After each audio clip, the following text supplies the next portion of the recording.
What's up, everybody? Welcome back to the Basement Show. Me and Ramon here to catch you up on the last 4 weeks worth of comics. Yeah. I don't know where the last 4 weeks went. That I know we had Halloween. Comic-Con. But no, Comic-Con was the beginning of October. We're at the beginning of November now. In 4 weeks. We're starting from the 23rd.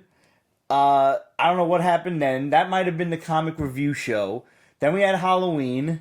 Last week, in case you guys didn't notice, there was not a show because I was way too drunk to have one. And now we're at this week. I don't know. Just the last every week since like the start of fall has been a blur to me. No, it's officially winter. No, it's not officially winter. It's not officially winter, but it's unofficially winter. Yeah. Stupid snow miser asshole. It's all his fault. Anyway, so let's start in order, and we'll go through the whole thing. That works. All right.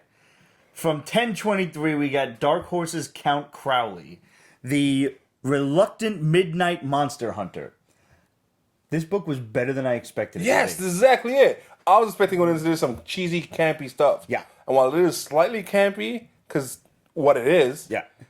It's like an Elvira kind of thing. Yes. First of all, it becomes an Elvira kind of thing after this girl takes over for, think Gremlins 2, Count Fred. Yeah.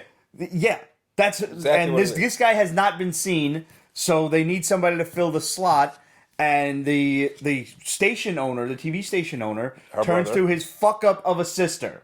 Well, she's not a fuck up. It's She's just kind of a fuck up. she can't keep her mouth shut. She can't keep her mouth shut. She can't keep her fucking...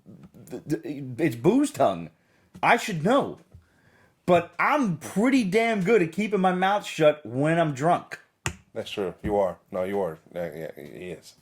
I'm from Brooklyn, yo. And I'm Italian. We got grudges. Just hold them in. Let them just spoil your soul. That's what we do.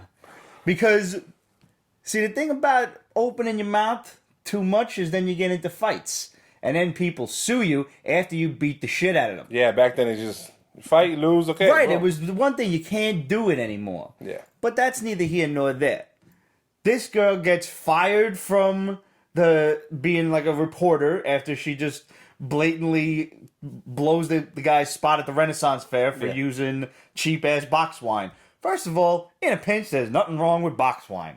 Just throwing that out there. That is what it Make is. sure you got some agita pills, though. Holy shit. So then she gets a final chance at being this new Elvira, Count Crowley. Mm-hmm.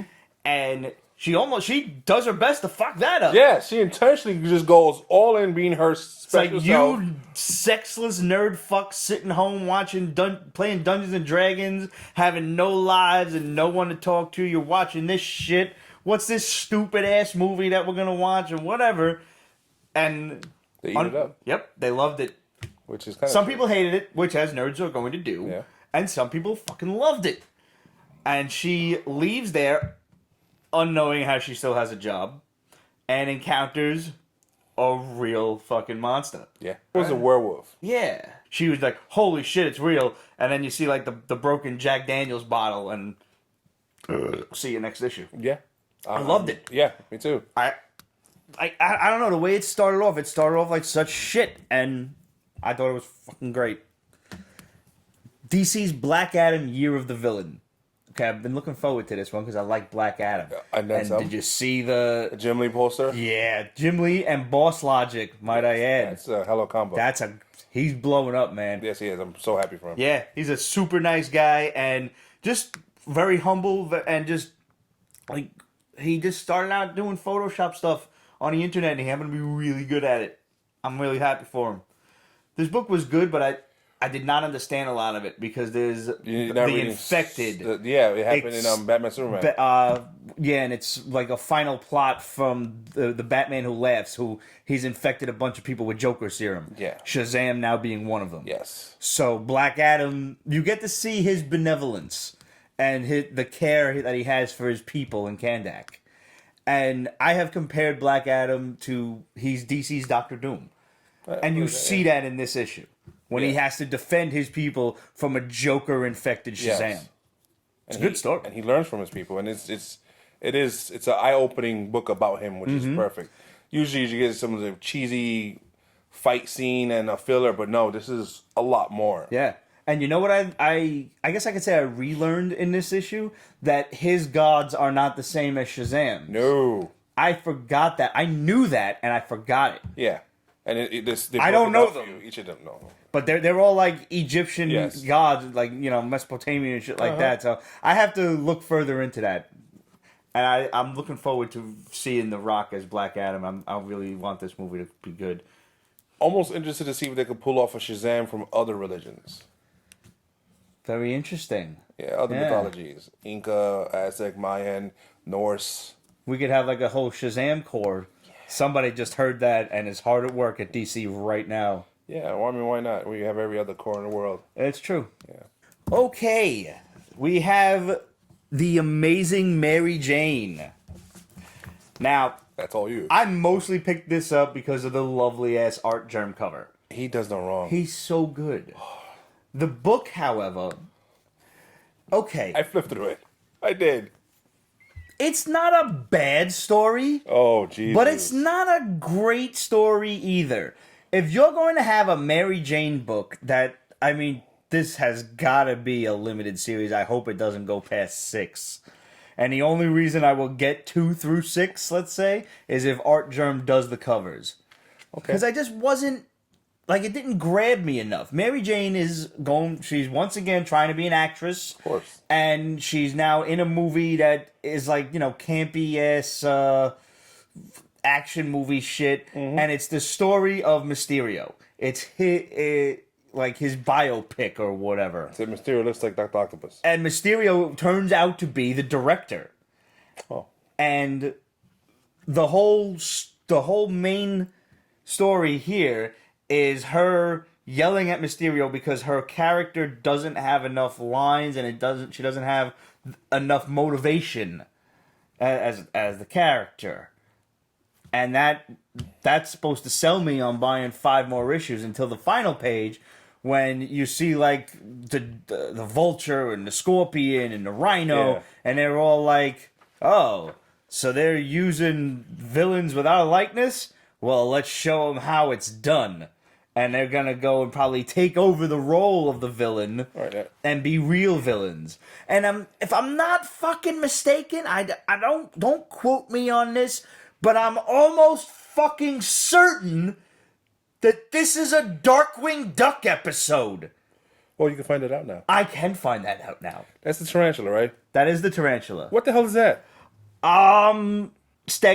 I don't know. I know this is a Serpent Society guy. Okay, whatever. Yeah. But this is like a really bootleg Sinister Six. Yes, it is. It's very bootleg. Should Mary Jane have her own book? No! I'm sure we could squeeze that art germ cover as a variant to Amazing Spider-Man, and people will still buy it.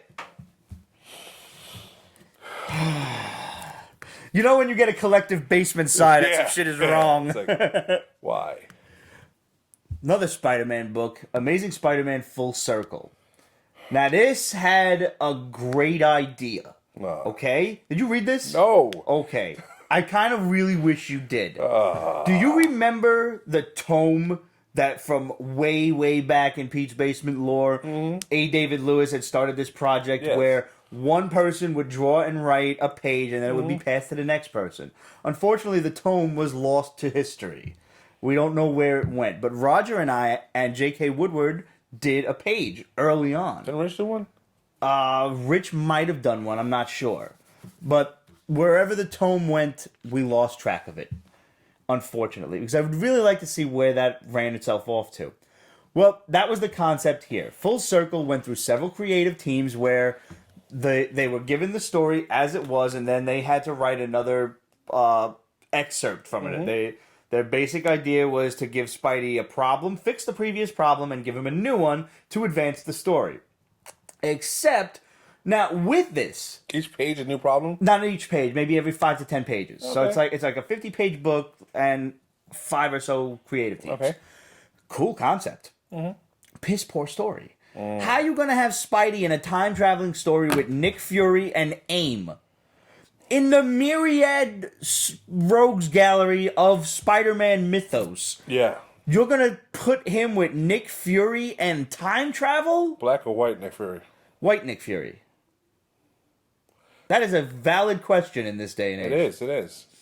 Wait, old white Nick Fury or the Watcher Nick Fury? Old white Nick Fury. Oh, okay. Because Yeah. there's a variety. There's a lot of Nick Furies running around. No, you're absolutely right. I fully expected the Watcher to show up in this. He did not.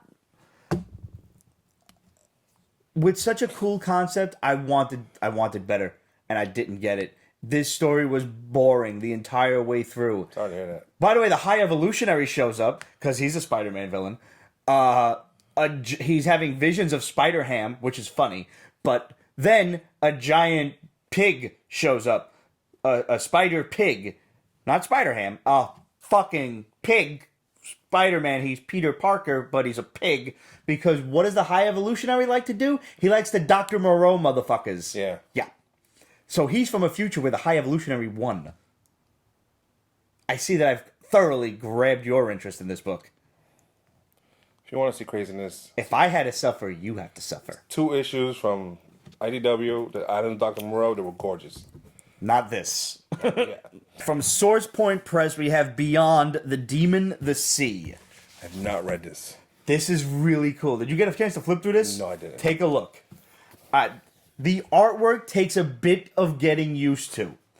It is drawn in the style of old school, like I'm talking old school nautical tattoos. Oh, yeah. Yeah. It is. I like it. Yeah. It's weird on the paneling, but once you kind of get the flow of it, Once you hear that, yeah. hey, look, it's going to look like old tattoos. Yeah. And even the pages are like kind of skin tone. So Yeah. it's like that like cream colored tan. Mm-hmm. And you're basically taking a journey with this dude and his wife on a ship, and they hit a storm and everybody's dead except them two and one guy who the husband does not trust at all because he's got a hot wife. I wouldn't trust the fucking one lurking, scallywag either. There's a movie like that with this chick. Remember? The one on the big rack? That does not narrow it down at Kelly least. Brook? Yeah, for Survivor Island. Wow. Yeah, that was a good movie. It was. And obviously, Billy Zane learned not to trust the scallywag. You shouldn't. Yep. This book turns out way differently. It's drawn by David Broyles. I hope I'm saying Davy Broyles. I'm sorry. Broyles, yes. And written by our boy Ben Goldsmith. Actually, I got to meet him at a Comic-Con a few years ago. Nice. Yeah. Oh, this is some good stuff here. It really is. Because you have to have a reason to do quirky art. Yeah. And this works. Totally. Limited print run. It's got a really nice variant cover too that I'm not getting because it's like $100. And it's quality cardstock cover. Yeah. The pages. Source have a nice Point feel Press to it. is very good. It's a fledgling company, but what they put out is usually really cool. No, I agree. That's good stuff. All right, next up, you told me to read this one. You told me make sure you read it. What was that? Vault Comics Money Shot. All right. When I first saw this on the list, I'm like, all right, it's Vault Comics. Money Shot. Do they know what that means? Clearly they do. I put it on my list, picked it up. Oh my God, they know what it means. Oh, yeah, they do. Go on. So you got scientists, legitimate scientists, who cannot find the budget to work their nifty new machine. Yes. So they go the route that so many MILFs and desperate busty teens and, debt owers have gone before. Porn. They start making, by the way, because this is in the future, they start making intergalactic porn. Yes. They are fucking other non-human species and making money on the vast internet. And the device that they're trying to power is nicknamed the Money Shot. Mm-hmm. It's like this big ass laser thing that I don't even know what it does. I don't know either. It's just good fun book. It was a fun book. It's and they're not over the top like Avatar, let's say, where they're just gratuitous. Right. But there's like there's tits and shit in it. So it's like okay. And they're funny. They're like, I just stuck something that I'm not even sure was genitals inside of me. The dialogue is good. Mm-hmm. There's one guy, a scientist, mind you. decided to get this really long, ridiculous porn name, and it's just... Yeah, the porn names are great. Yeah. It's a funny book. This is not meant to be taken seriously. Not at all. At all. Not at all. It's pure entertainment. Yeah. Good stuff. Comixology's Afterlift.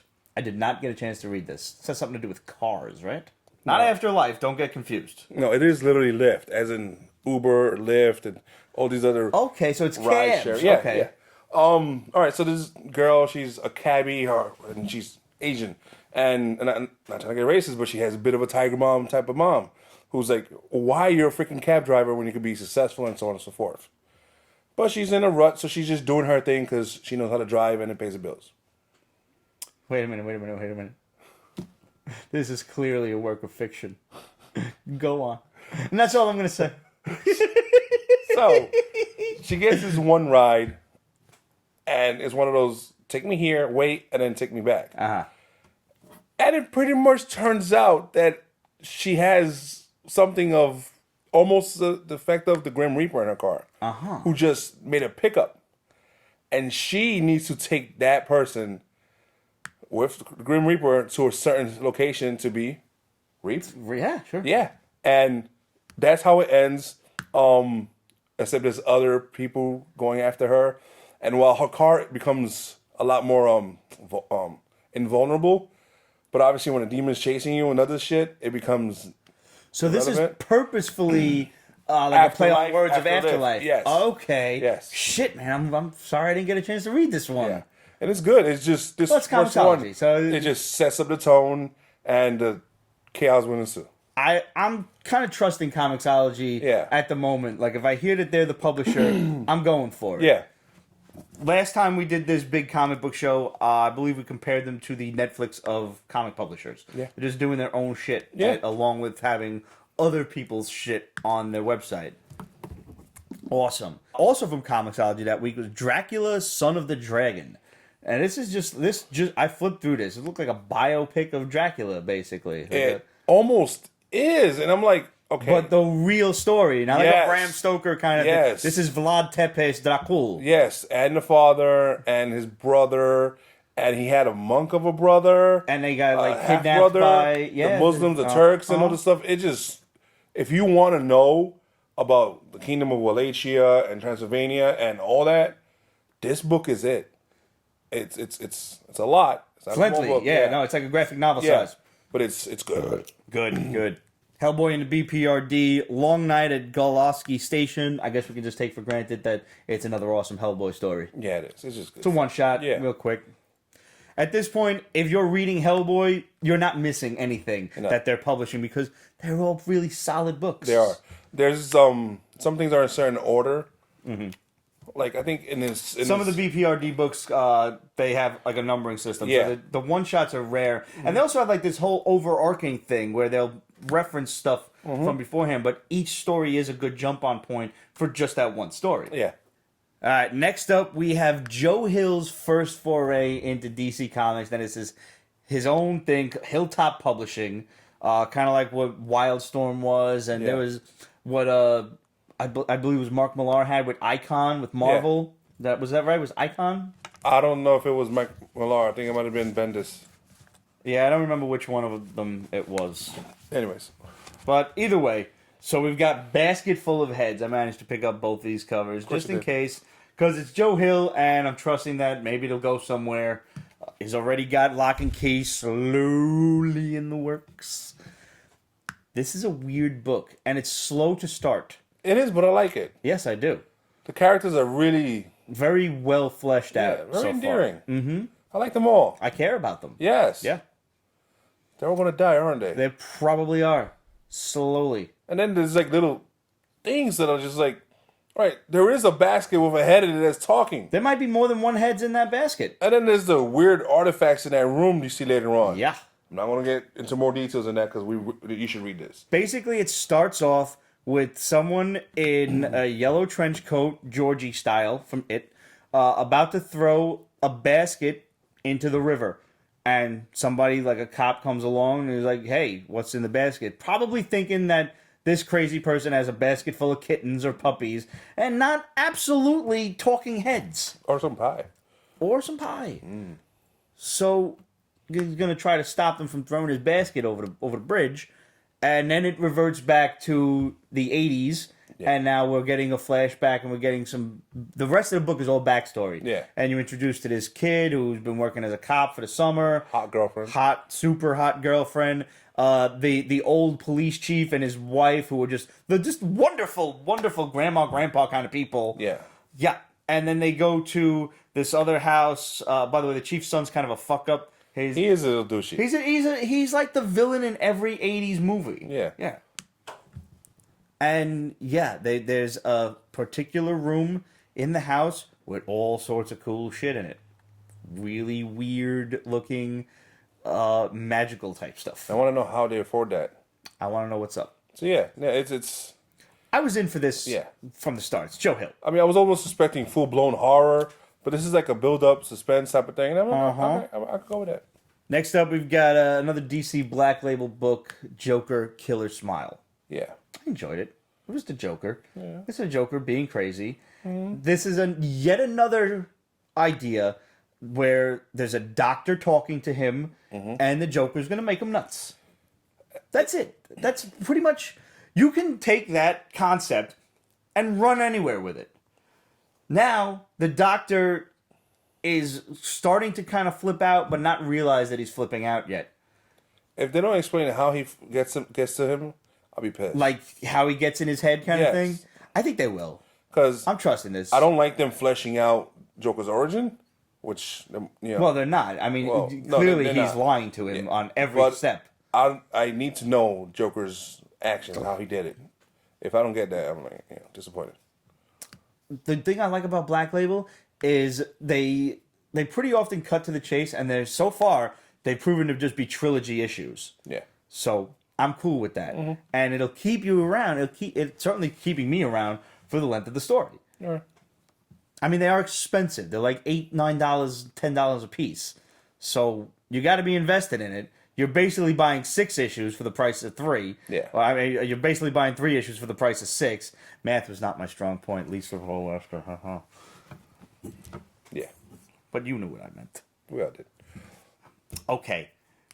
I said before, after reading the Batman shit, that I was looking forward to the Tales of the Dark Multiverse. And? I was disappointed with the death of Superman. Why is that? Because Lois Lane flipped out, got her superpowers with the Eradicator. Yeah. And just proceeds to... Though I did kind of like that...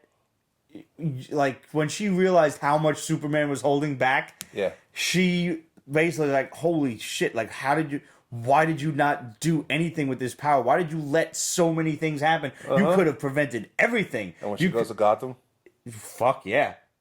And I thought of you when I read that part. She basically took it to Punisher. The Injustice level. Yeah, that's it, yeah. Yeah, she became Superman Injustice at that point. Like, once the Eradicator gave her powers. And the thing about these books is they're like what-ifs, but usually in Marvel's what-ifs, things fucked up happen, but they still kind of end happily. No. Not these. No. These are like what-ifs that are going to end even more fucked up. Yeah, even though it's leading to like a nice conclusion. It really, no, it's going to take one final turn and doesn't. Yeah. So, not my favorite one, No. but I'm still enjoying this series, you know? And now they just outlined the next 6. There's the Blackest Night, Yeah. Infinite Crisis, and something else that I can't remember. I don't remember them. We'll get to Blackest Night. Mm-hmm. Yeah, that was very interesting. Image's Chrononauts Futureshock. Now, this is a sequel. Mm-hmm. We read a Chrononauts a while back. Yes. Where these guys, super Midtown genius Comics guys. also popped out 4 of these, like, just bang, bang, bang. No, they'd have all 4 of them. Yeah. Which is weird. I know. How you just drop all 4 books. Anyways, it follows the same guys from the first volume. Mm-hmm. Except this time, they're conquering the problems of traveling into the future. And they've been blocked by one of the professors, actually, it turns out. And it's a wonderful future, but every once in a while they have to go back in time and kill somebody. As you're supposed to do. And something, time travel. It's a fun, fast book from Mark Millar. And Mark. it's good, and it's good as it came out as 4 books because it's a better read as all one. Right. So, does it finish after the 4? Is that it's done? Okay. So this is a second. So you volume. actually like the time travel book, is really... Yeah, because they don't get too lost into it. Okay. Which is rare. A breath of fresh air. Yeah. Yeah. Because the whole thing about this book is time travel. So the fact that they don't get caught up in it, love it. It's good and fun. How Marvel's Excalibur. This is another book stemming off of the House of X, Powers of 10 thing. Yes. How is this? It's good. Because I'm back to not reading X-Men again after that series. I don't blame you. There's a lot going on in the X-Men universe. This is Apocalypse screwing around with magic stuff. And, Krakoa has different gates everywhere, right? Right. So he sends one to Avalon in the Mystic Realm, and Morgan Le Fay, she's not feeling that shit at all. So she summons her people over. One of them is Captain Britain, who swore loyalty to Avalon to defend it and whatnot. So she's pissed. She has a particular word for mutants. It's not a good one. And so he shows up, but I think Betsy Braddock was visiting. Okay. Who she's back to being British. Oh, okay. And there's like this big hoo-ha-ha, and she's like, all right, you my defender, kick her ass. And he kind of like starts going after her, but like holding back, and he gives her his Captain Britain medallion, which I didn't know about. And she becomes Captain Britain. Huh. And meanwhile, and what happens to him? Is he also Captain Britain still? I don't know. Because he's leader stuck, of the Britain Corps he's or whatever. stuck on Avalon with her. Uh-huh. And the gate, I forgot what happened to the gate, but obviously Apocalypse is up to something. It's like, these motherfuckers just don't understand. Like, shit is good now. Don't be a dick. You didn't read X-Force, did you? No. We'll talk about it later on when it comes up. What's that? Guess shit's not so good, huh? Yeah. All right. Next up, I had a lot of fun with this book. Snow White Zombie Apocalypse from Scout Comics. I'm glad you got that. Yeah.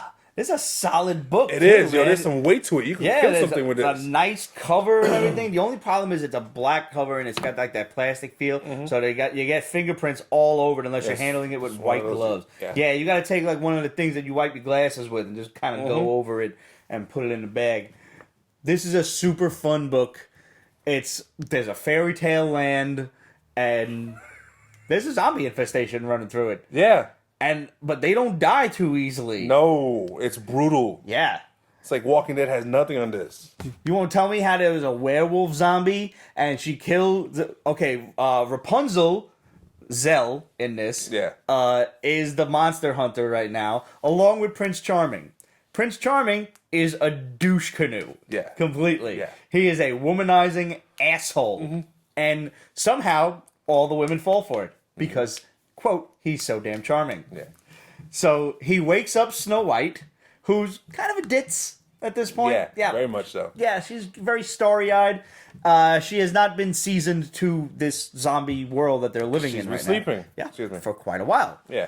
And Zell while fucking Prince Charming is waking up Snow White with a kiss, and she was like, "Were you just about to kiss a dead person? That is straight up necrophilia." Like, about time somebody fucking called him out. Yes. It's hilarious. It really is. The dialogue, the montage of what happened to the dwarves. Oh my god!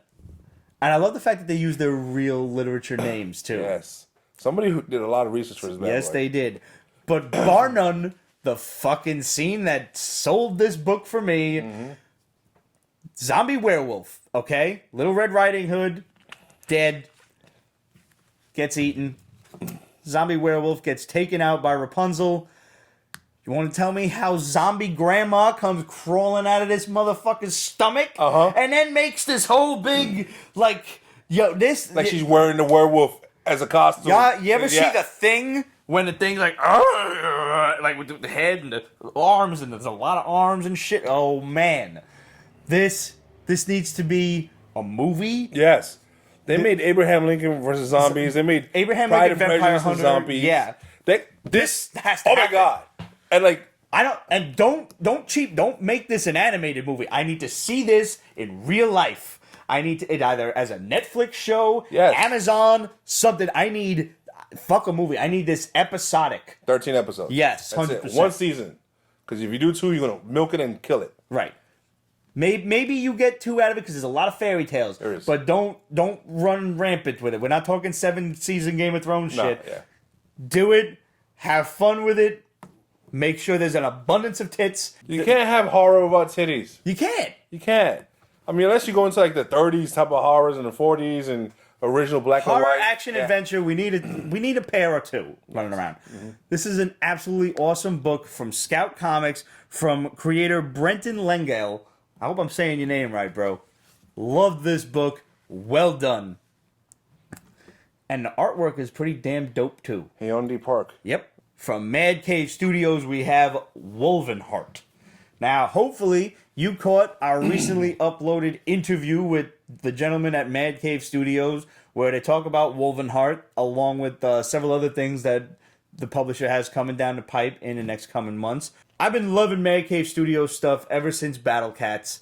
Volume 2 just concluded this week. So you can look for a review of Battle Cats Volume 2 as a whole separate Pete's Basement entity that's going to come later on next week. Which basically just is my way of saying, I got to catch up on the shit. Yeah, he has to do a lot of things. Yeah.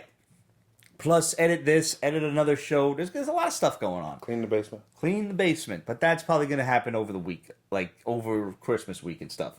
So you have to deal with the mess for now. Nevertheless. Wolvenheart is the story of a time-traveling monster hunter. But the time-traveling monster hunter, who kind of looks like a cross between Simon Belmont and Vampire Hunter D. Yeah. Kind of looks like an Alucard type of guy, if you will. One of his bosses is Nikola Tesla, so I'm all in for this. Okay, good. Yep. Soon as you throw Tesla or any one of them kind of historical guys in, I'm with it. They are hunting. The monsters can also time travel, by the way, and they're out fucking shit up throughout history. Art's great. It really is. That transformation from human to werewolf is done nice. Normally they just show clothes ripping, that's it, but this is well done. So, and this kid's kind of an upstart. He's yelling at his boss and everything. He's yelling at all of the other people. In the Wolvenheart is the foundation that basically he works for to go and kill these monsters. And right now they are concerned about this legend of the Black Queen, who will be taking over the throne of Europe, and who this new stranger is that is now standing next to Queen Victoria. We don't know who it is, but I kind of got a good idea who it is, because we got this really awesome signed cover from the Mad Cave Studio guys. This is a New York Comic Con exclusive with Dracula on the cover sitting on a throne. Nice. How dope is that? Artwork is absolutely fantastic. It is. Do you guys want to win this one? You know you do. We got a contest for you. You can win this very book that I am holding in my hand. We're going to take a bunch of names, throw them in a hat. Whoever wins, we're going to have the drawing in 2 weeks. Actually, you know what? Let's make it 3 weeks. You got 3 weeks to watch this episode, Google your answer, and send in your answer to questions@peachbasement.com, because next week I think is too soon. You only get 1 week. You know, maybe you didn't catch this episode. Yeah. Let's face it, maybe Pete didn't edit it fast enough and you only had 2 days to watch it. Then the week after that is Thanksgiving. Yes, it is. So we're going to look at this. We're going to give away a whole bunch of stuff because we've got this contest. We got 2 more contests. So yeah, don't stop the video quite yet. We're going to give away this and 2 other books come the week of this. I think it's December 5th is that episode. Yes, Cinco. Swell. Oh, wow. Want to win this one? Yeah. Elizabeth Bathory. Yes. Nice. Yeah, they're going to throw in a lot of people from history. A lot of really creepy people from history. Yeah, the Blood Countess. I like it. I like it a lot. Too. So, to win this one, I got a little trivia question here for you. Ooh. Being that this book is about monster hunters, I thought, what better question than about one of my personal favorite monster hunters from my youth, Simon Belmont. Mm-hmm. Simple question, very easily Googleable, but I'm not telling you. What is the Japanese name of the Castlevania series? Nintendo. Sure. Why not? Here you go. You win. What is the Japanese name of the Castlevania game series? We are going to draw names out of a hat. Make sure you have the right answer. Send it to questions@petesbasement.com. Title it Vampires. And you get to win this New York Comic Con exclusive signed cover. Signed by writer Mark London. You get to win Wolvenheart issue 1. Trust me, it's awesome. Antarctic Press Dog Eaters. There's a joke there, but I'm leaving that alone. Yeah. Okay, the artwork is very Joe Mad. Did you take a look through this? No, I didn't. Have a look. That is the first thing I thought of. Okay. Not necessarily the cover, but once you start the looking cover through the too. inside. They go extra on the females, yo. Always. Oh, yeah. That shit is so Battle Chasers to me. Not quite as, I think I read he might be going back crazy. to that soon. Yeah, it's been, what, 15, 20 years? Yeah. It's not as exaggerated as Joe Mad, but I think it's definitely inspired by. Yes, definitely. And here you have a far-flung future where, think Mad Max kind of future. There's a bunch of tribes running around, Thunderdome type shit, and everybody's fighting for food and whatnot, and, you know, supplies and stuff. And this particular clan, the Black Dogs, they get attacked by another group that look really like gross S&M mutant type people. And this other guy from a different clan kind of gets in the crossfire while helping them. He's killing off the gross S&M mutant people.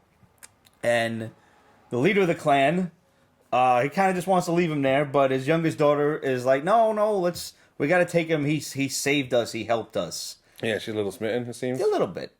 But she's drawn, like, she looks really young, so I don't know how I feel about a relationship with... Well, I don't want a relationship, but it's cute her having a crush on him. That's okay. I'm cool with that if you write that well enough. Yeah. And meanwhile, speaking of, trysts and stuff, the leader is just, like, leaving his wife and claiming a whole new bride that was destined for his son.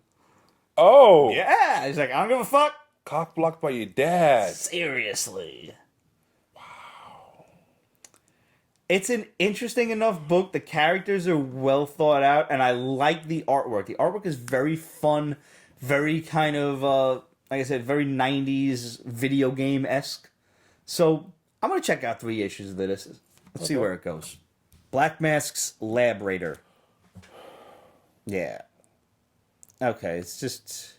This was the sequel to the last book when they took on a bunch of hunters. In the woods, yeah. Yeah. And here they are breaking animals out of, laboratories, which I'm all for. You shouldn't be experimenting on animals. I much prefer the idea of experimenting on people, like these 2 women here. They should be experimented on instead. Just because. I don't like their method of thinking.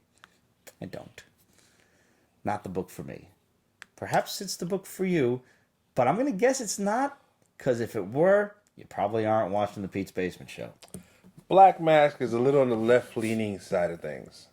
Very, very liberal, if you will. But I've liked a lot of other stuff of theirs. A lot? Really? 1 or 2 series.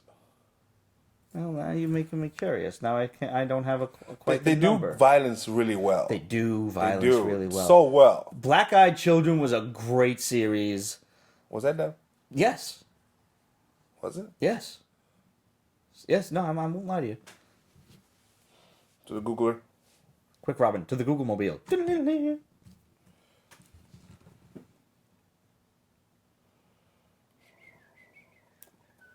Nope, Aftershock. Like I said, it was Aftershock. Oops. Wow, I really thought that was them. Nah. They did the ones about the kids robbing banks or something like that. Oh, yeah, 4 kids walk into a bank. That was good. Those the writer of that, I believe the whole creative team is also Brooklyn homegrown. Oh, okay. I believe so. So there's some stuff, but most of it is definitely left-leaning and... And they throw a lot of politics into it, which I don't like. Very woke, if you will. Keep your politics out of my funny books. I don't care which way you lean. We can be friends. Doesn't matter. I know right-wing people. I know left-wing people. I get along with everybody. That's the key to survival. That's how you do it in this world. Anyway, so let's just get this out of the way. Boom Studios BB Free.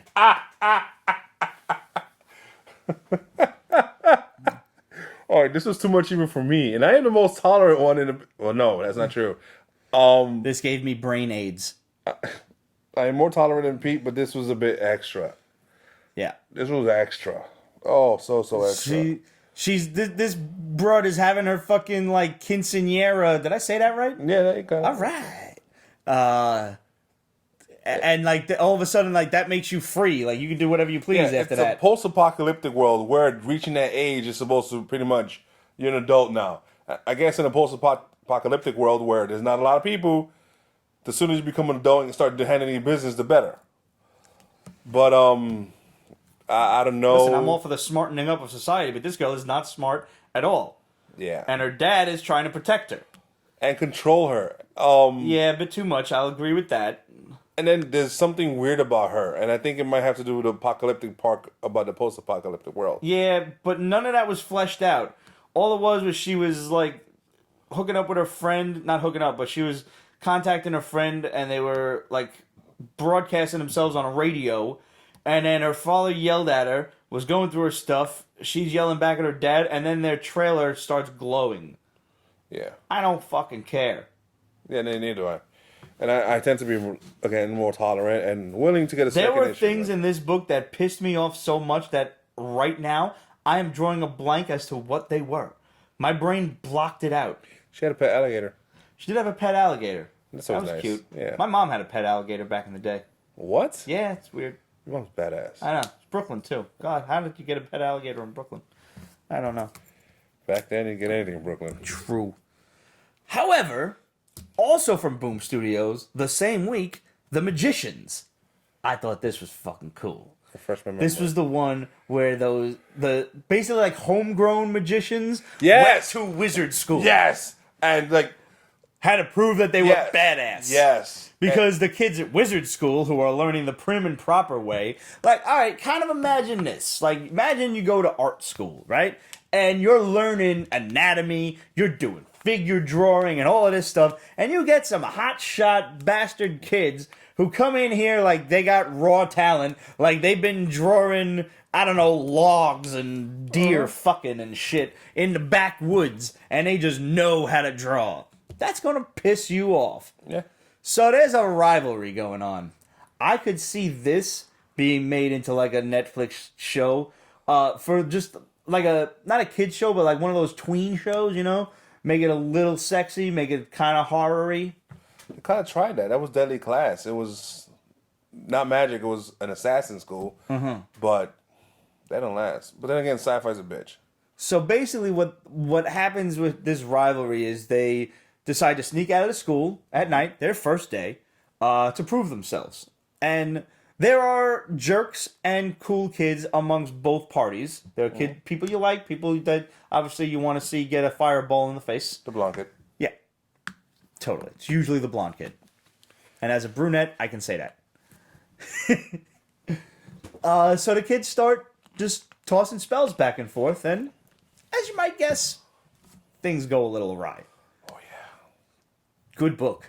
Yeah. I'm in. I'm into. Yep. No spoilers on this one, guys.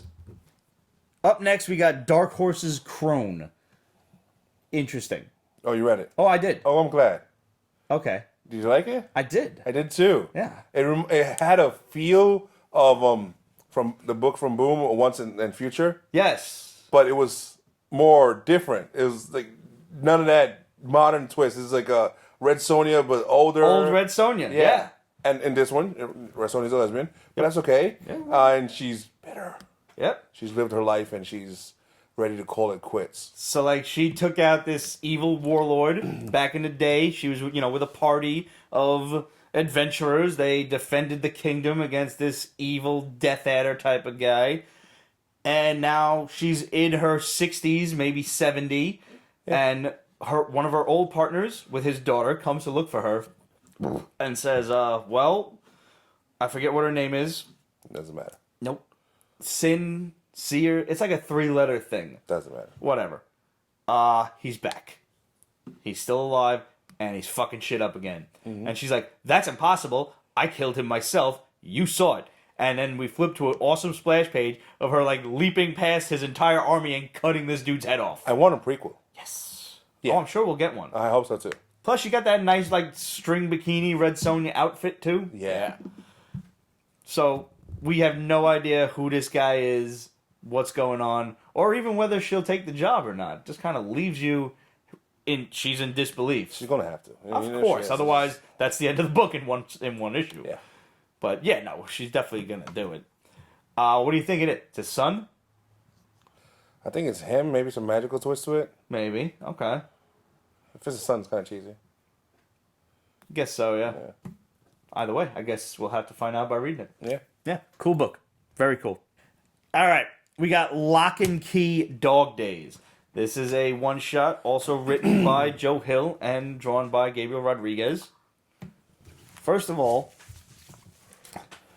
this is probably the happiest cover You will ever see. on a Locke and Key book. Yeah. It's also possibly one of the happiest stories you will ever get in a Locke and Key book.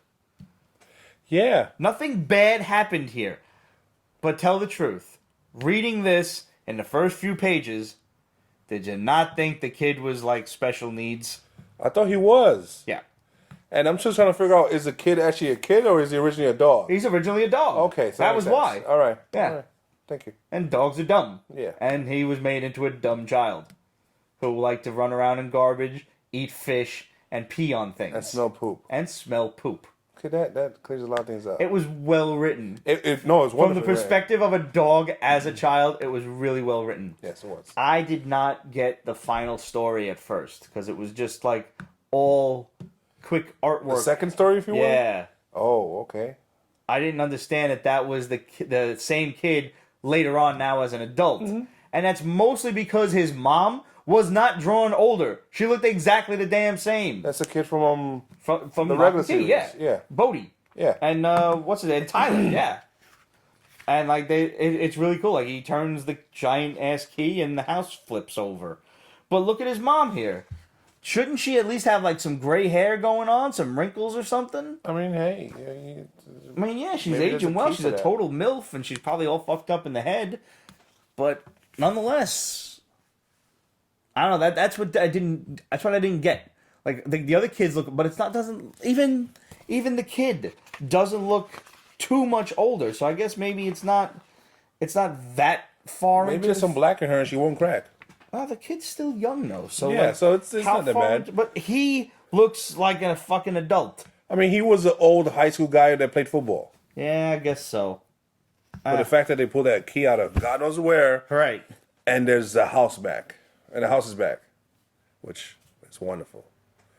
So that means now this did say that there's a new Locke and Key something or other coming very quickly, very soon. Mm-hmm.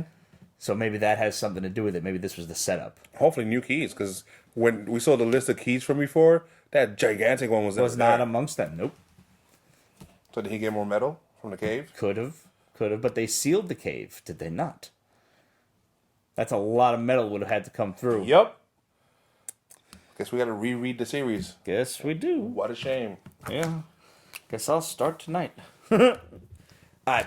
I know you enjoy the TV series. Are you enjoying the book as well? IDW's Wynonna Earp, Bad Day at Black Rock. All right. I haven't finished the regular series that was out, and this is connected to that. So when I read it, thinking it's just a regular one-shot, it picks up from that. Mm-hmm. So it's not jump on friendly. But it's a good story. Okay. You just don't know certain characters and why they get so much feelings from Wynonna. Okay. But yes, I enjoyed it. Cool. Also from last week, we've got Undiscovered Country, Scott Snyder's new book. This is a weird book. We are going to have some giveaways to do, but that's going to be on the live show, not this one. So make sure you tune in for that. Undiscovered Country, the United States has taken the whole build the wall thing way too seriously, and they have literally closed themselves off from the rest of the world for upwards of 30 years. And now there is a plague that is running rampant through Europe and Asia. Sky is closed. Yeah. Sky, yes. And it's killing a lot of people. In horrible ways. Yes. Really horrible, bloody, disgusting ways. Blue blood and shit coming out your eyes and orifices. I don't know what the plural of orifice is. It sounds like it should be orify. Just saying. Anyway, so this team of European and Asian scientists has to go on a mission to the United States after getting the first contact, a video message from a scientist in the U.S. who says, we have the cure for Sky. Just come and get it. We're willing to give it to you. So and they need it because in 6 months, the whole population of the world is going to be dead. Yeah. So they make the trip. They fly into the United States. Apparently they have an EMP wall that will just dead every sort of electronic they have. Yeah. So they managed to get through that. Okay, we weren't shot down and we're not crashing into the ocean. They cross over literally a gigantic stone and steel wall. Yeah. 50-something feet high. The Pacific with side. Gun turrets. Yes. And I can only imagine that this wall extends throughout the rest of the country. It seems like it does, yeah. Then they get shot down. Mm-hmm. So they land in the middle of nowhere in some sort of desert. Mm-hmm. They map out for you how, like, the U.S.'s different territories and stuff. But now I was totally sold on this book. Anarchy, post-apocalypse kind of stuff. Crazy-ass Mad Maxian future in the United States. I was all for it. And then people show up riding giant land sharks and other man-eating bison. Yeah, it's the animals are really, really crazy. That ruined the story for me. It took me out of the moment. It didn't ruin it for me. I can understand why it would ruin it for somebody. We were so serious right up until that point. I was really enjoying it. It was like a way better version of that movie that they tried to make with the different factions and things. God, I can't think of the name of it. The girl was cute. The dude had tattoos all over him. Shailene Woodley was in it. The series show with the Badlands? No. It was a movie. They went through it was one of them tween novel thing. I can't fucking think of it. Anyway, it's not coming to me. It wasn't that important. This book started out as a better version of that, and it just, I don't know, took a left turn at weird, and I couldn't recover from that. It is a bit more weird than I think it should be or could be. Yeah, I don't know, ruined it for me. But go ahead, how did you feel? I liked it because I like that whole Mad Max type of thing. I do think they went a bit too far. They didn't need to do all that, especially since Image is giving us Manifest Destiny. And God knows that shows America was full of craziness back in the day. But I liked that. It's a different concept where they have to go to the new world and, conquer America from fucking mythological creatures and shit. Yeah. Totally different ballgame. Yeah, totally fine. And, I don't know. I'll get 3 issues and see how I feel, but like I said, the giant creepy mutant thing, I don't know. It's already going to second printing. I know. I'm glad I got the first printing books. Thank you, sir. And we're going to give some to you, so make sure you watch our live show that's popping up on YouTube right around the same time as this. And you'll have the trivia questions then, and the giveaway, once again, December 5th show. Did you read New Mutants? Yes. Was it good? That good, huh? It's the same shit, just, all right, just... Do you think, with all these new X books popping up, that they're going to, once again, throw a major crossover at you where you have to buy all these different books? Or do you think you'll actually be able to pick and choose the characters that you like and go down the road with them? You kind of have to read the whole series. It's so fucked up. It kind of... It's forcing your hand now. After you read such a great series that was only back and forth. Yeah. Now you're looking at 6 to 8 different books at $4 a piece. Yes. Every other week. Like 1 or 2 seem like it's going to venture off into their own little territory. Yeah. Like Fallen Angels and stuff like that. But X-Force is definitely affecting the regular X-Men books. Okay. So it's... Ugh, I can't even be bothered. I fell off Absolute Carnage because it was just 9,000 different side stories, and I'll get the main story, and then I will read it and judge from there because I like the concept. Yeah. I'm only a couple of issues in, and I'm like, I can't keep track of everything. Valiant's Roku from Cullen Bunn. I read a Valiant book. Yes. And? I enjoyed it. Really? Yeah. It's like assassin-y superhero-y stuff.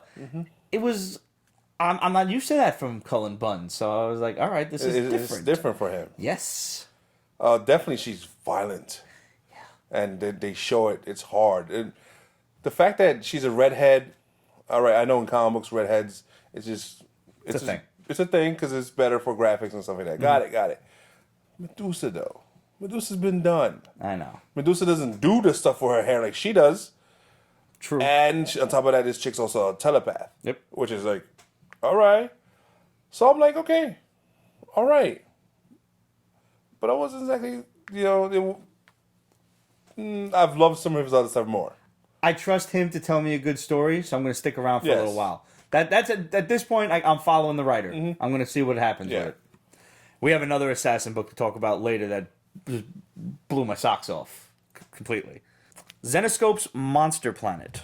This was kind of fun. This was, the world, once again, post-apocalypse, and in order to stop a worse plague of monsters, these people have to the few humans that are left have to team up with, let's say, the Universal-style monsters. Yes. Werewolves. Goblins, they're going after... Vampire. Yep. Yeah, okay, I remember this now.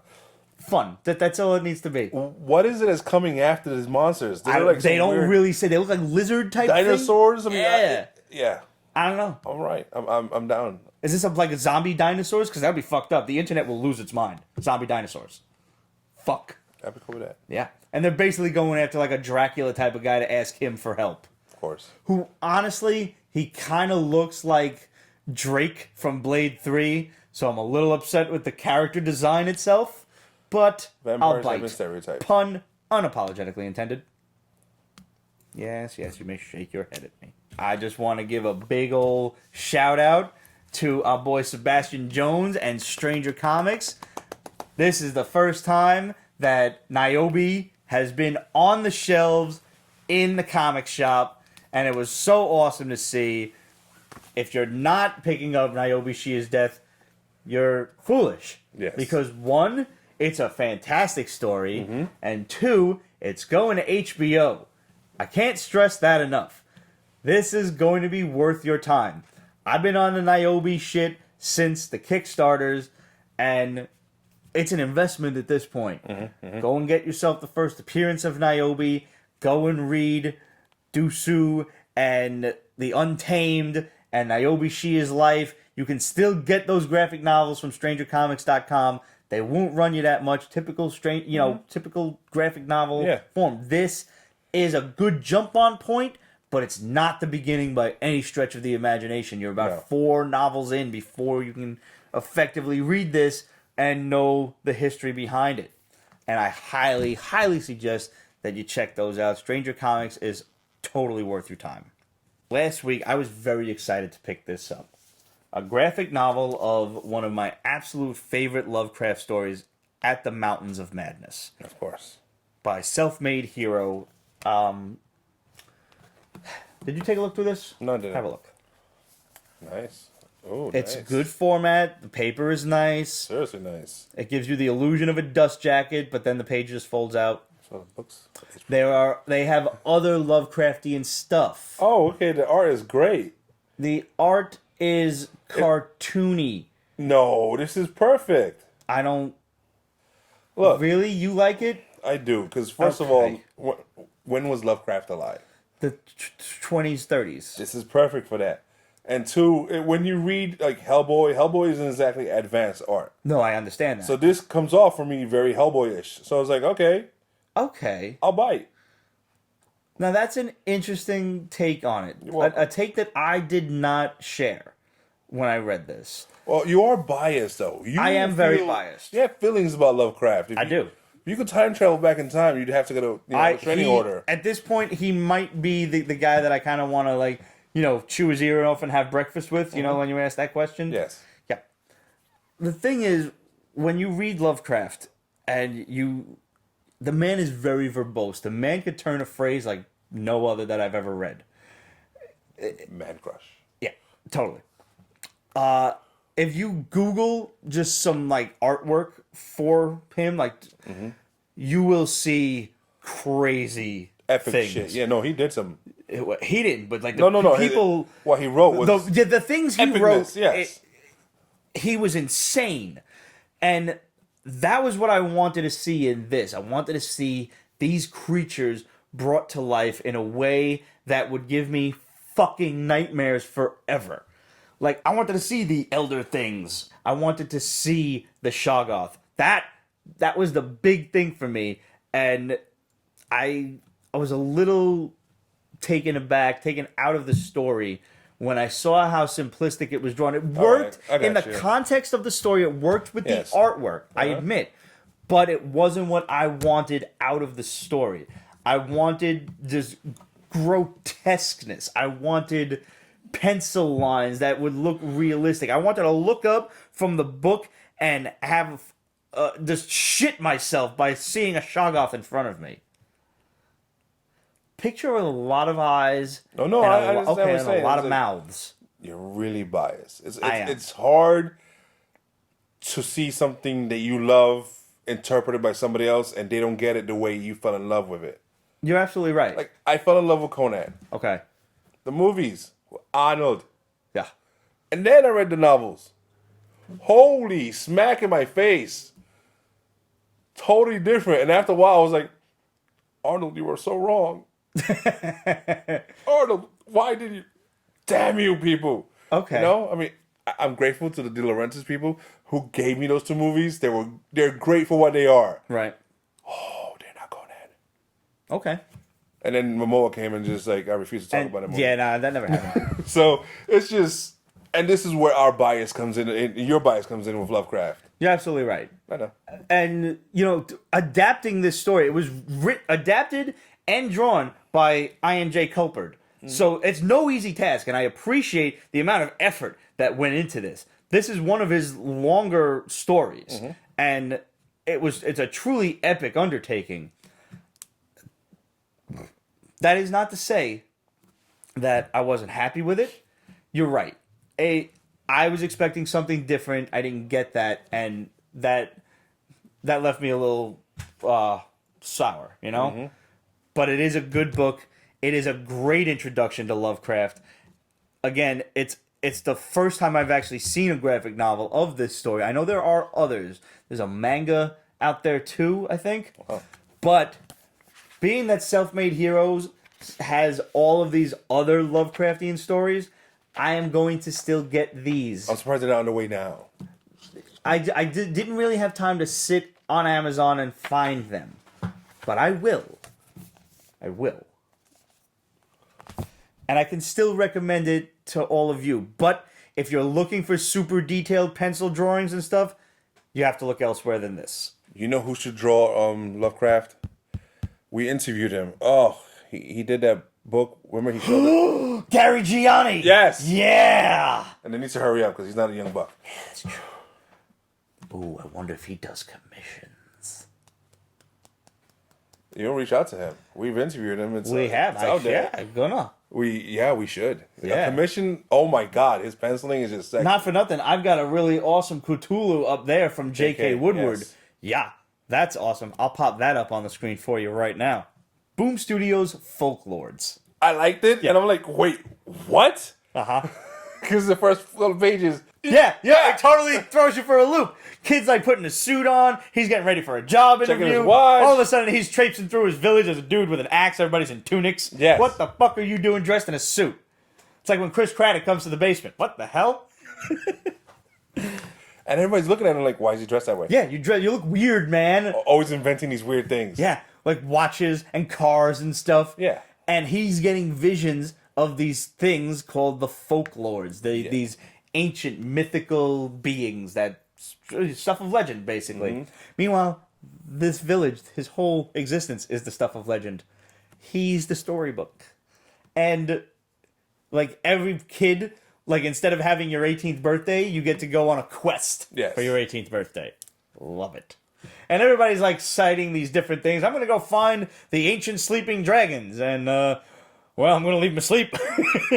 Like that. Yeah, it was cute. Yeah, no, it's really well written. I mean, there's a dark overtone with the librarians. Thought of Kate. Yeah. And I'm like, the whoa. keepers of the knowledge. Yeah. And they are trying to keep that knowledge pretty kept. So the kid wants to go find the Folklords as his his quest, and his buddy who announces his quest before him steals his idea. Kind of shitty move. Yeah. But what happens to him afterward? Like he gets like fucking collared like a damn dog. Yeah. It's like, by the way, the questing is canceled, and we're gonna hand out quests for you. And now the quests are like, go find a hole in the road with a gnome in it and report back to the librarians. Yeah. Everything is report back to the librarians. Snitching. Yeah. Yeah. These guys are fucked up. I love this book. Yeah, so did I. I am definitely in for the long haul. All right. They only show one page of like our world. Yeah.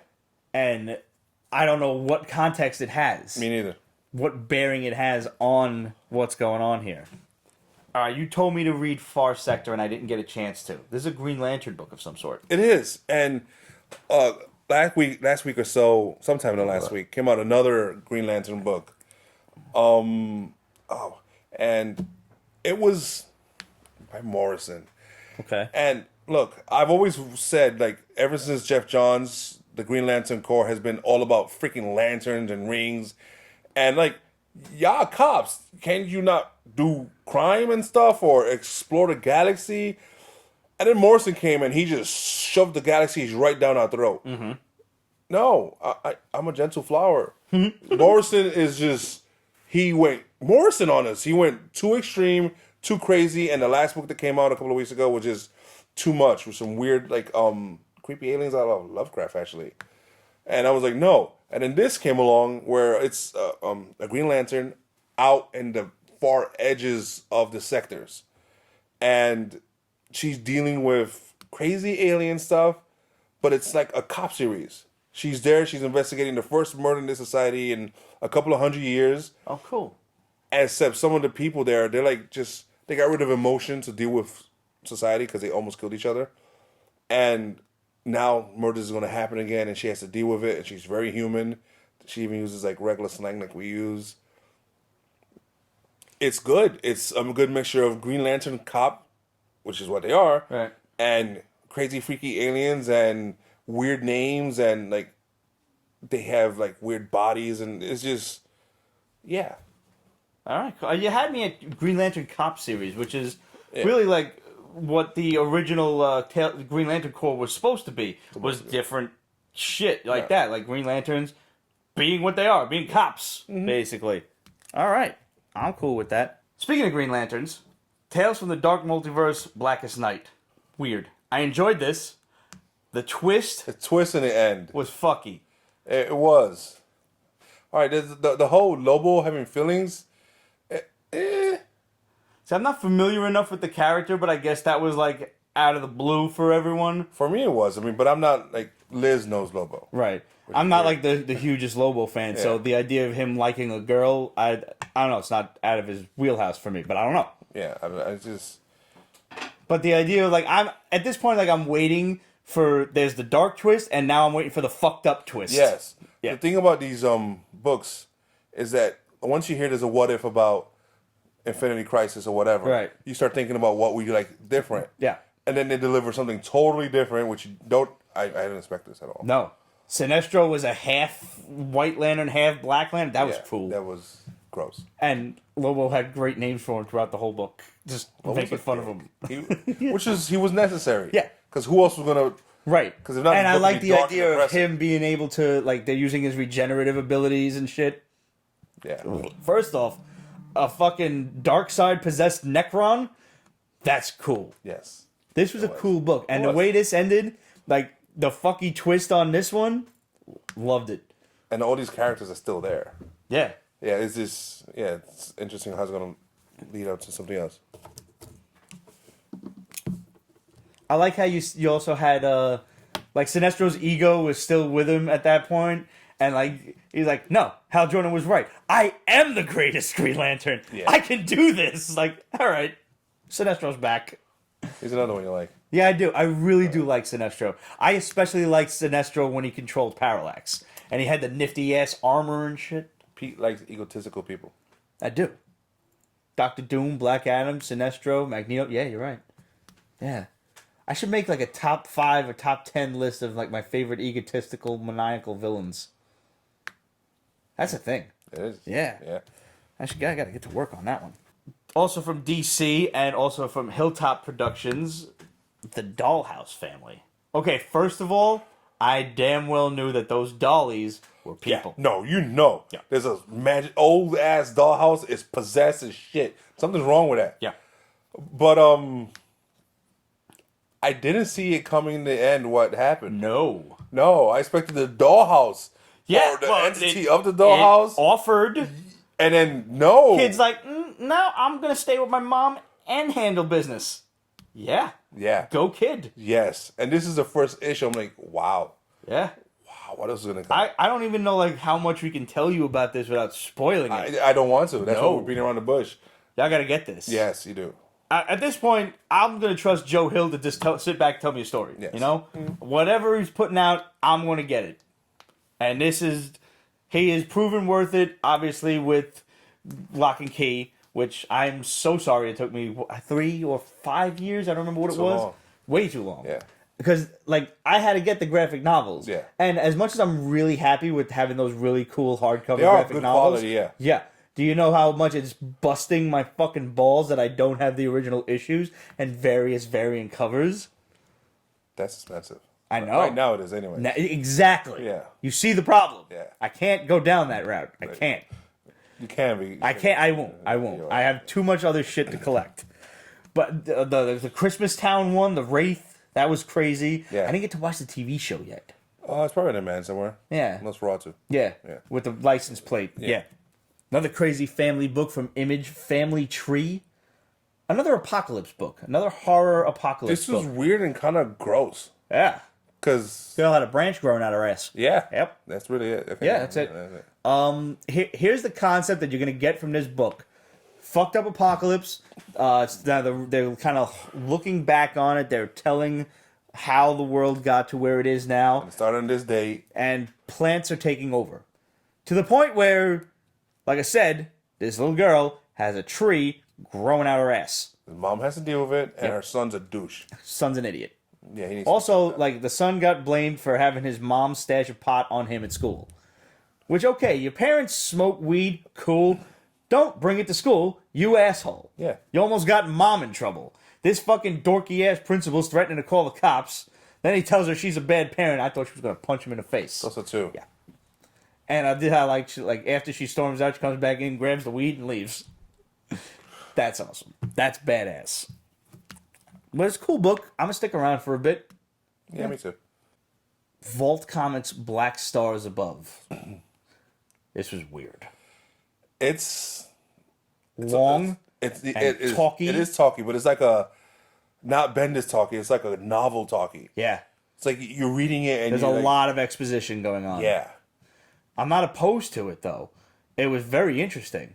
You got like some 1800s, early 1900s fur trappers, and they're suffering through a harsh winter. Yes. Not much food. Nobody wants beaver anymore. Nobody so wants the trade is furs. And the parents have basically sold off their daughter to get married to this kid. She's half Indian, by the way. And half French. Yeah. But she can pass for French, so that's okay because apparently they don't like the Native Americans too much where they are. We still don't like the French. That too. And they're gonna leave. Like, all right, but we're leaving you all this. Like, fucking thanks, Dad. Yeah. Dick. Yeah. So she gets like a job as a courier from this dude who kind of looked, and I think this is drawn up this way on purpose. Your man looks like the crazy old guy from Poltergeist too. No, he does. Yeah. And then he offers her like $200. Which at that time might as well be $2 million. Yes. To take this package to the town north of the woods, which apparently Dad never goes to either.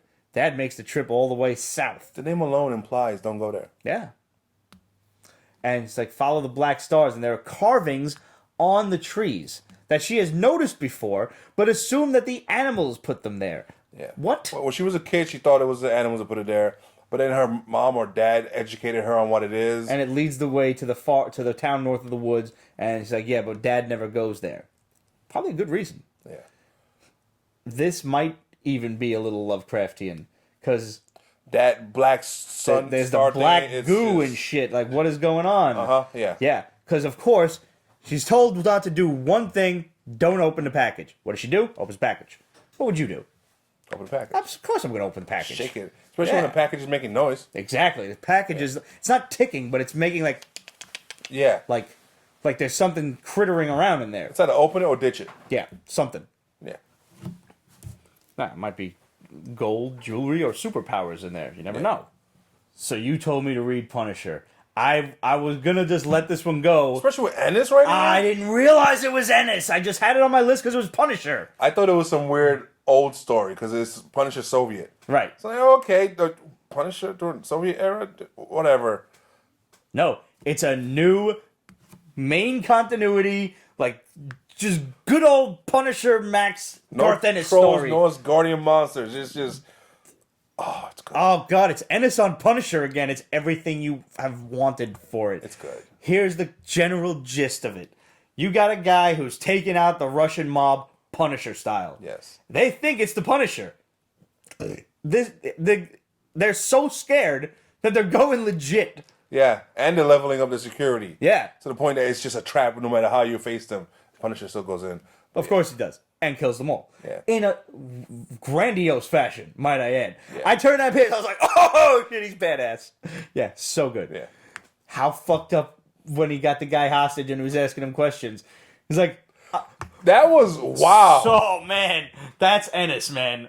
That's fucking Ennis. It's like that. Should we spoil that part for him? Because this is the kind of psychopath that Garth Ennis is. So he's got this Russian guy hostage. He's got to ask him questions about the boss and whatnot, and where he's living, and how he's transporting shit, what the whole legitimate business deal is. So he's got these weird, like, prism tattoos on his knees. Like, you know what those mean? He's like, yeah, it means you don't kneel to nobody. He's like, yeah. And he pulls out a picture on his cell phone. He's like, oh, who's this? It was like his family, his wife and kids. And he's like, I know you don't go after family, so I ain't telling you shit. It's like, okay. Hello? It's like, Dad? It's like, Nikki? Click. I'm going to call back, and then I'm going to start cutting. Fuck!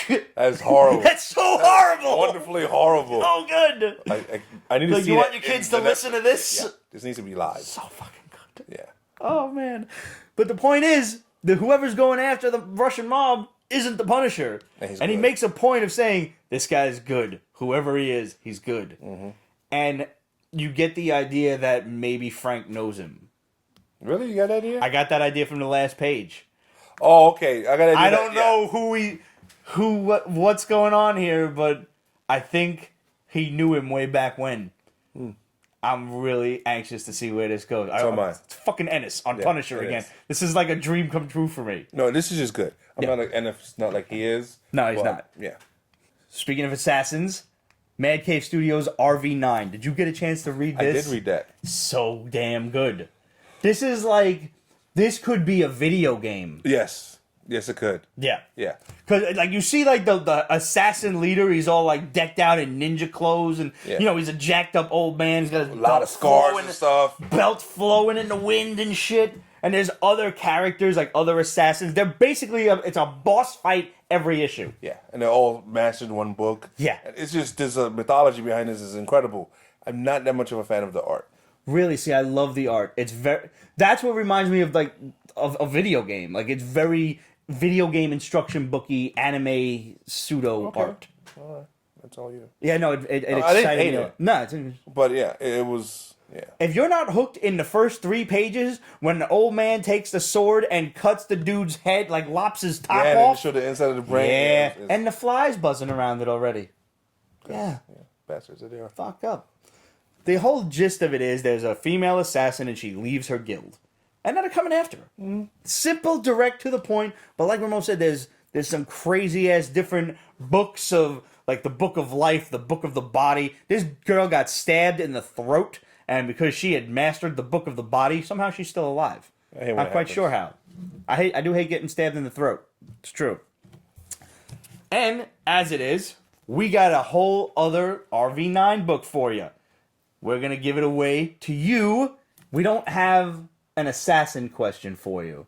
I never played Assassin's Creed or anything like that, which I guess could kind of be reminiscent of this. So we're going to ask you a good old-fashioned Pete's Basement question. And this is a scene where the Pete's Basement crew, Now, we didn't have to kill somebody, but we did have to banish them. What did Pete, Steve, and Roger, Pete being me, what did we have to do to defeat the evil Tish in the Ramon's Basement takeover?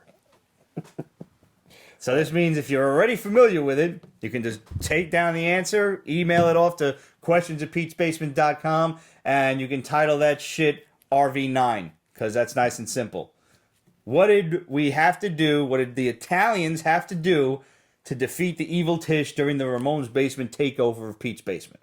So if you haven't seen it, just search the Ramon's Basement saga either on YouTube, we've got a whole digitally remastered version thanks to Roger, or on our website, petesbasement.com. You can watch that real quick, or you can just fast forward to the end. But honestly, it's pretty funny, so you can watch it, the whole thing.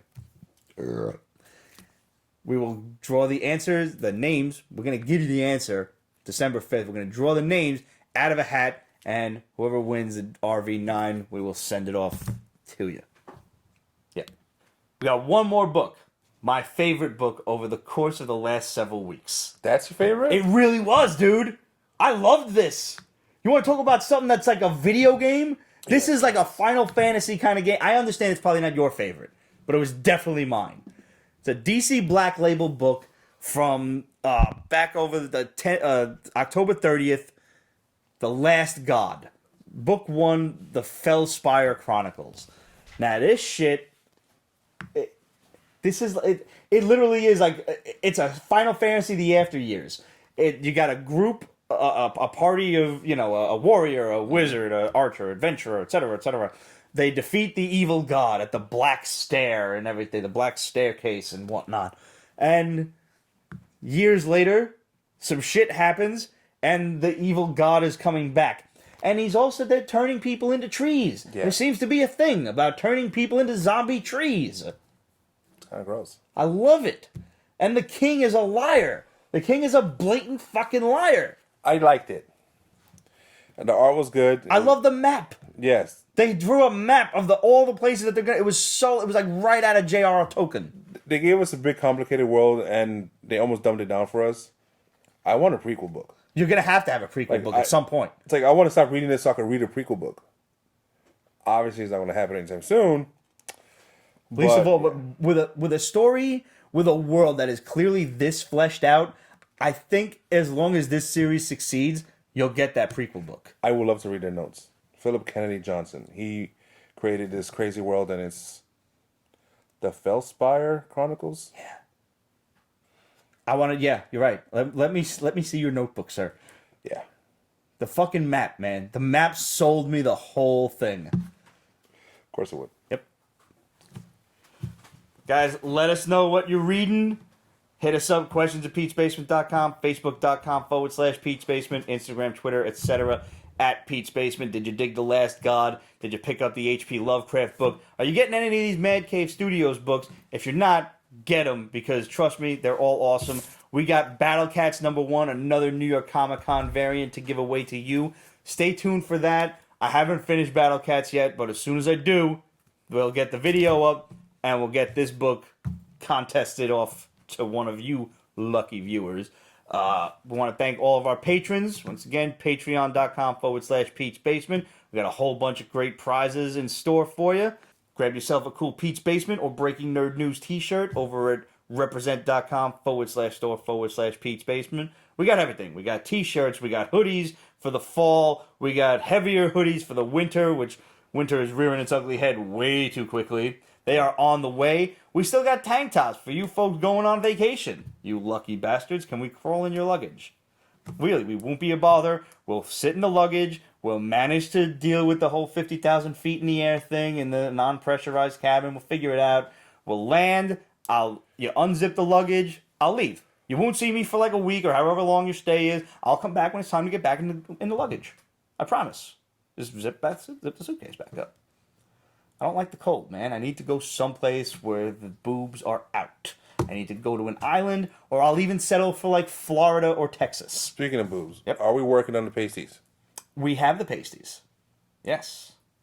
Oh. Yes, the lovely Jennifer Tavis has given us Pete's Basement pasties. What we will do with them is anyone's guess. We promise we will not wear them.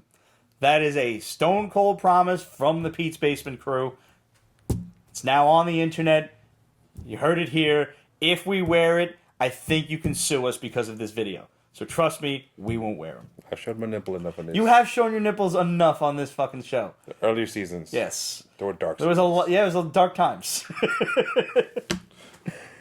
All right, gravy drinks. Stay tuned for the live show. We hope you enjoy that.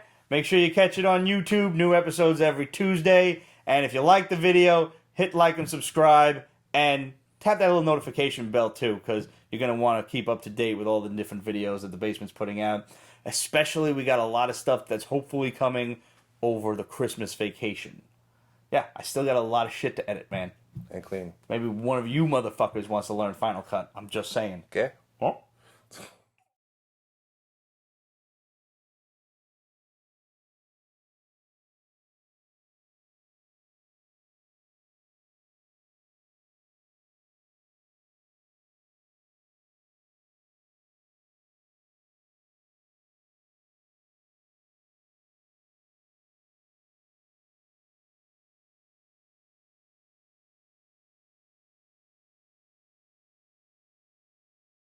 Pete's Basement is copyrighted 2019. Ripped Productions.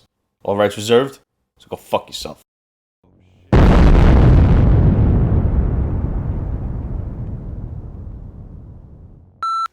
What's up, everybody? Welcome back to the basement. That's in the wrong spot. Yes, I just noticed that too.